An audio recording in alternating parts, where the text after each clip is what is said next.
né? Uma grande alegria estar aqui com vocês para tratar desse tema. A pergunta que foi colocada, então, foi como despertar o potencial disruptivo das cooperativas, né? E o meu foco aqui vai ser tratar também da questão das cooperativas de plataforma, né? E dessa questão jurídica da inovação. Eu tenho uma apresentação, mas enquanto ela não vai entrando, eu vou falando, né? Então, a primeira questão, né, dessa pergunta sobre como despertar o potencial disruptivo das cooperativas, a primeira questão é justamente o que nós temos por disruptivo, né? Agora, a Marta acabou de falar na palestra dela sobre um conceito, né, do que seria a disrupção. Você pode passar o próximo slide. Esse conceito, né, de que o disruptivo é aquilo que acaba por interromper o segmento normal de um processo.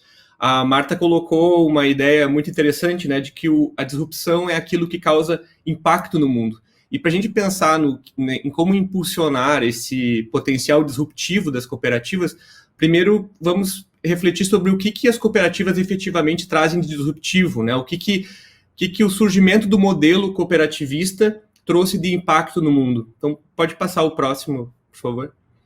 Então, a questão é, quando o surgimento do cooperativismo, né, no contexto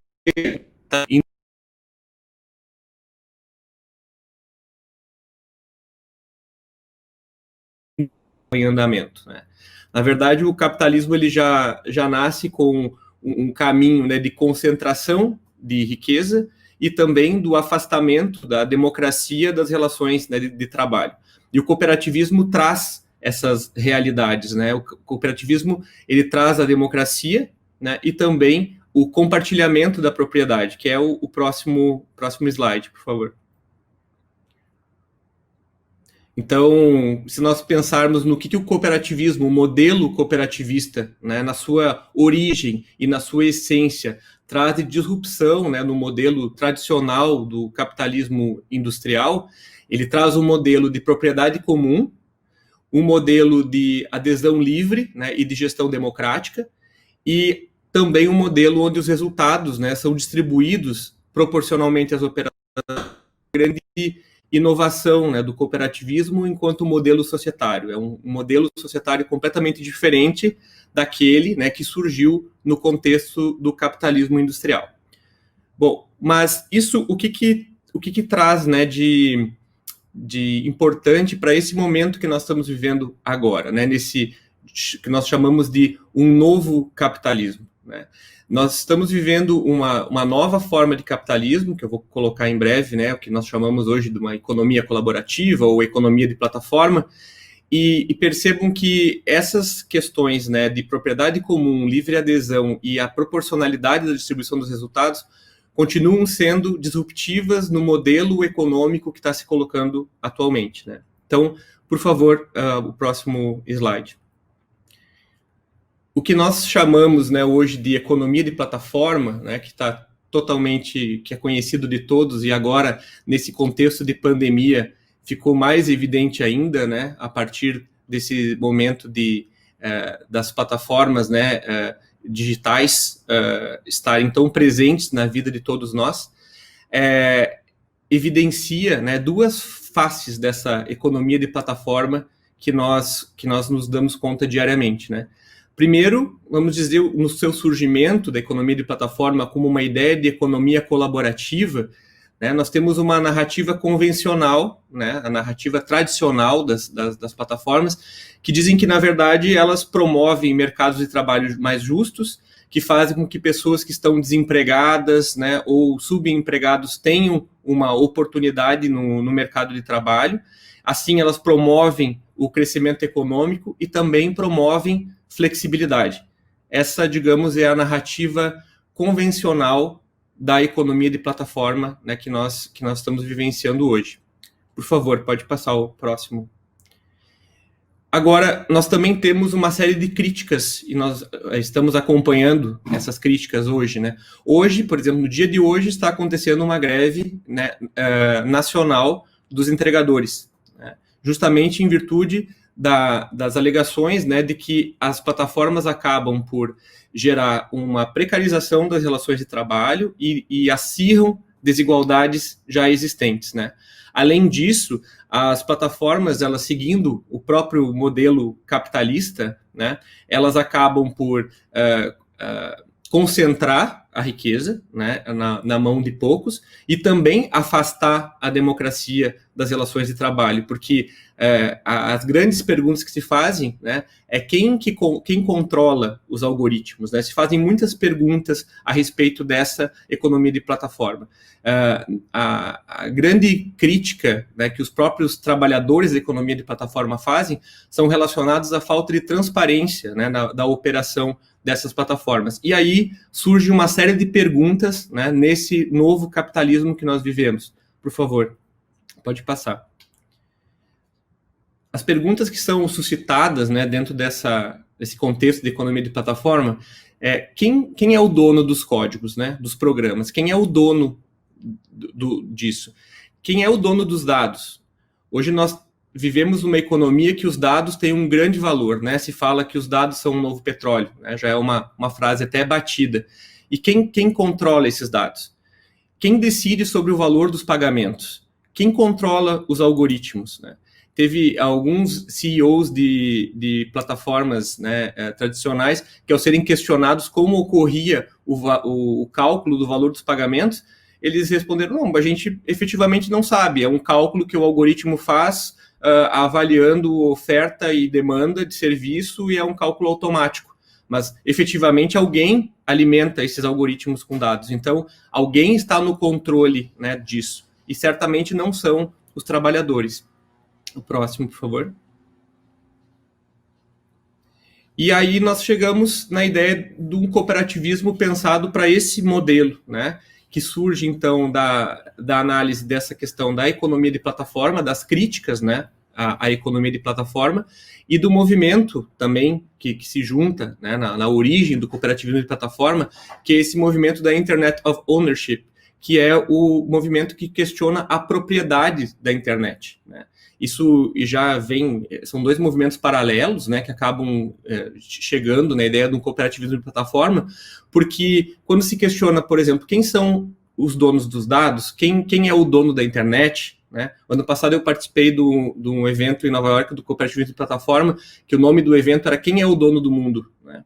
Então, quando se questiona essa questão da propriedade e da governança dessas plataformas, é que se chega no cooperativismo. Isso foi muito interessante, porque é um movimento que o pessoal da internet e o pessoal da economia de plataforma, ao se dar conta dos problemas que eles estavam enfrentando, eles pensam, bom, mas isso aqui, para funcionar, deveria ser de propriedade de quem trabalha.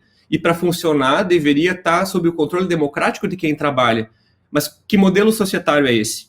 E aí que se chega no modelo de cooperativismo de plataforma, né, que nós passamos a estudar. Então, por favor, pode passar o próximo. Então, nós, na Scope, nós executamos um projeto de pesquisa chamado Cooperativismo de Plataforma e Ambiente Jurídico, que ele foi selecionado na chamada pública do CNPq-Sescope. Então, é um projeto que tem apoio do sistema OCB, a quem a gente agradece pelo apoio e sempre pelo incentivo, né, por ver que o cooperativismo está evoluindo para esse cooperativismo digital. Então, é extremamente importante nós entendermos, né, esse modelo. Pode passar o próximo. E esse tema também do cooperativismo de plataforma, ele é extremamente importante do ponto de vista da Aliança Cooperativa Internacional, né, que também está se debruçando sobre esse modelo. Aqui eu trago alguns exemplos, né, de cooperativa de plataforma, né, que aqui eu coloco alguns logotipos. O Fairbnb, por exemplo, é uma cooperativa de plataforma que se assemelha, né, que tem ao que a gente conhece como Airbnb, só que daí de propriedade, né, dos usuários e das pessoas que colocam os seus imóveis, né, para locação temporária. A Up & Go é uma cooperativa de serviços de limpeza que funciona nos Estados Unidos, depois eu posso explicar um pouquinho sobre ela, e a Stocksy é uma cooperativa, talvez a mais conhecida cooperativa de plataforma, que é uma cooperativa de fotógrafos baseada no Canadá, mas com sócios em diversos países do mundo, né? São algumas cooperativas que a gente estuda no projeto de pesquisa. Aqui, uma questão que a gente avalia é que esse próprio conceito que é proposto aqui pela Aliança Cooperativa Internacional, né, de cooperativa de plataforma, ele, na verdade, pode ser aplicado a uma cooperativa tradicional que opera com plataformas digitais, né, porque o próprio conceito de cooperativa da Aliança Cooperativa Internacional, ele é suficientemente amplo para abranger as cooperativas de plataforma, né? O que eu quero dizer com isso é que nós não vislumbramos a necessidade de uma lei específica para a cooperativa de plataforma, né? Ela é uma forma de atuação, né, das cooperativas. Pode passar o próximo. Então, no projeto a gente identificou, né, já que aqui a pergunta é como impulsionar esse potencial disruptivo, né, pensando as cooperativas para esse contexto de economia digital. Então, alguns itens, né, que podem nos ajudar a pensar em como impulsionar esse modelo e que também são importantes para nós pensarmos as próprias cooperativas tradicionais, né, no contexto de uma economia de plataforma como a gente está vivendo, né? Então, aqui tem a questão das cooperativas multi-stakeholder, financiamento, governança digital e escala, né, que eu vou explicar agora nos próximos slides. Pode passar, por favor. Então, a primeira questão, né, das cooperativas multi-stakeholder, né, talvez essa nomenclatura seja nova para muitas pessoas. Na verdade, isso nós identificamos em uma série de cooperativas do projeto e também em algumas outras cooperativas tradicionais, principalmente na Europa. É um modelo que vem crescendo. É um modelo de cooperativa em que você tem diferentes classes de sócios, né? Então, um exemplo dessa cooperativa multi-stakeholder é, por exemplo, a Airbnb, que eu citei antes. Ela não tem apenas uma classe de sócio, mas podem se associar a essa cooperativa tanto as pessoas que vão alocar os seus imóveis, como as pessoas os usuários, né, os que vão locar, os que vão utilizar o imóvel depois. Também comerciantes, né, que têm interesse em um comércio justo, em um turismo justo, enfim. Então, você tem uma série de pessoas de diferentes perfis que se associam a essa cooperativa. A nossa lei, a lei brasileira, ela permite, né, que nós tenhamos cooperativas multi-stakeholder, mas, claro, pensem que isso traz uma série de repercussões quando a gente pensa na governança das cooperativas, né? Um exemplo também, cooperativas tradicionais que usam desse exemplo são as cooperativas da comunidade, que na Itália existem algumas, que a gente também observou. Elas também têm esse modelo, né, multi-stakeholder, e também, né, como eu disse, são cooperativas muito interessantes, porque elas acabam trazendo a diversidade, que é uma das questões, né, que foi colocada até pela Marta, relacionada à inovação, mas ao mesmo tempo nos trazem um grande desafio quando a gente pensa na governança, né, de uma cooperativa com diferentes classes de sócios. Pode passar, por favor. A outra questão é a do financiamento, né? Então, nós percebemos que algumas cooperativas de plataforma, né, no mundo, elas têm a possibilidade de admissão de sócios investidores, né? Aqui no Brasil, na nossa legislação, nós não temos essa possibilidade, né, de admissão de sócios investidores, mas nós temos outros mecanismos, né, como, por exemplo, a participação de cooperativas em sociedades não cooperativas, né, como subsidiárias, que também poderiam ser utilizadas como forma, né, de você ter financiamento externo. E, claro, eu coloquei aqui que o tema merece maior reflexão, porque sempre, né, quando a gente pensa em financiamento externo para cooperativas, né, nós temos um princípio cooperativista, que é o princípio da autonomia e da independência. Então, é um princípio que deve ser observado, né?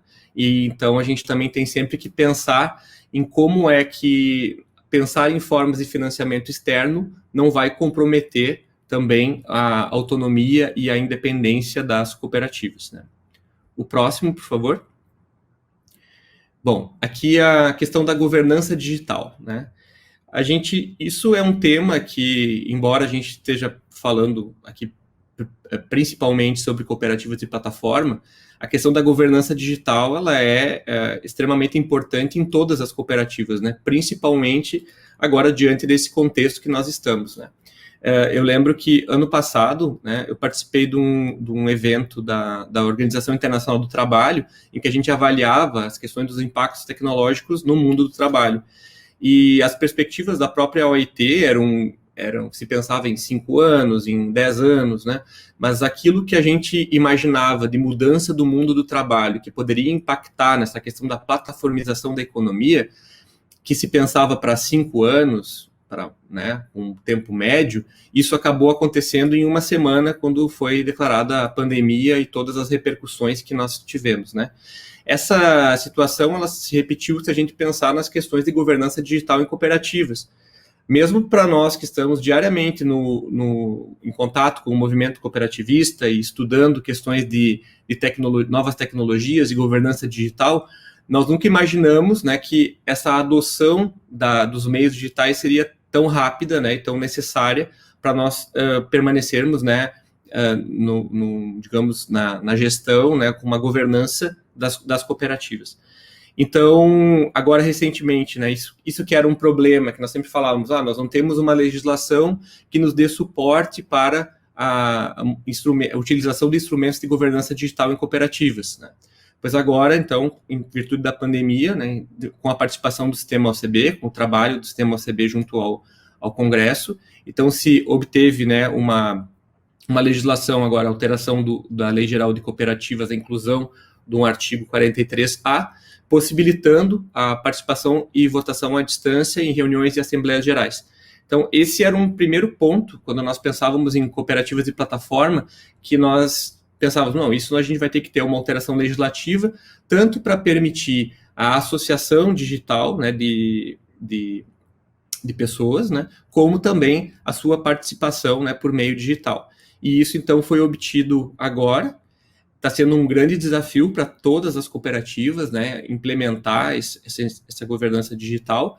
E uma questão também que eu acho que é importante colocar aqui é que a gente sempre pensa na governança digital como uma questão de assembleias gerais, né, de participação em assembleias gerais, mas na verdade ela nos traz uma série de outras questões, né, como, por exemplo, a própria forma de comunicação com os associados, né, que pode se dar de uma maneira muito mais fluida e muito mais rápida, né, e essa transparência, né, que justamente, como eu comentei antes, é o que se coloca, que falta muito na economia de plataforma tradicional, né? Então, o cooperativismo aqui tem plenas condições, né, de buscar, através de uma governança mais participativa e a utilização de instrumentos, né, digitais, uma maior transparência com o quadro social, que justamente, né, é uma das críticas que a economia de plataforma tradicional sofre, né, em virtude dessa falta de transparência. Pode passar o próximo, por favor. Bem, uma outra questão que nós avaliamos também é que as cooperativas de plataforma no mundo todo, né, elas têm um grande desafio, né, que é o desafio de escalar o negócio.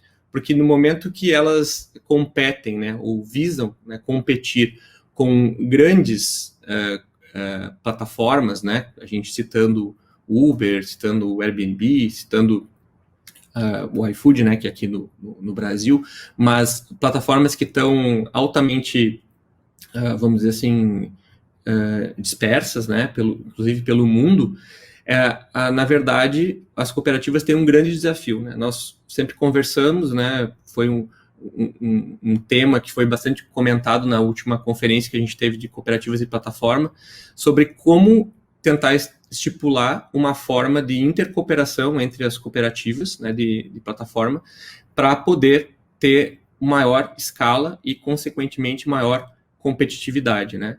Aqui eu acredito que é um bom tema, né, para a gente pensar melhor sobre como o cooperativismo, e talvez não só um determinado ramo do cooperativismo, mas como essa intercooperação, né, entre cooperativas locais e plataformas com atuação, como eu coloco aqui, nacional e internacional, pode ser uma oportunidade para o ganho de escala, né?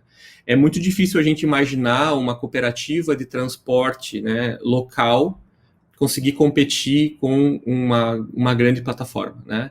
Até porque eles têm uma estratégia de mercado, geralmente, muito agressiva, né? Então, aqui também é uma grande oportunidade, vamos dizer assim, para o cooperativismo. Então, recapitulando, né, as questões assim que a gente pensa aqui, pensando no modelo de cooperativismo de plataforma. Nós entendemos que o modelo de cooperativismo de plataforma ele é muito adequado, né, para nós trabalharmos pensando em sermos uma alternativa para essas deficiências, né, esses problemas que são apontados pela economia de plataforma, especialmente, né, quando a gente pensa na questão da concentração, né, que essas plataformas causam na economia, a questão da precarização, né, do trabalho, a questão do afastamento da democracia das relações de trabalho e também a questão da falta de transparência que esses trabalhadores reportam, né? Então, o cooperativismo de plataforma ele pode trazer essas respostas, né, no sentido de ser uma plataforma de controle coletivo, né, e também de ser uma plataforma em que os sócios eles participam das votações e também eles têm maior transparência naquilo que concerne a distribuição dos resultados.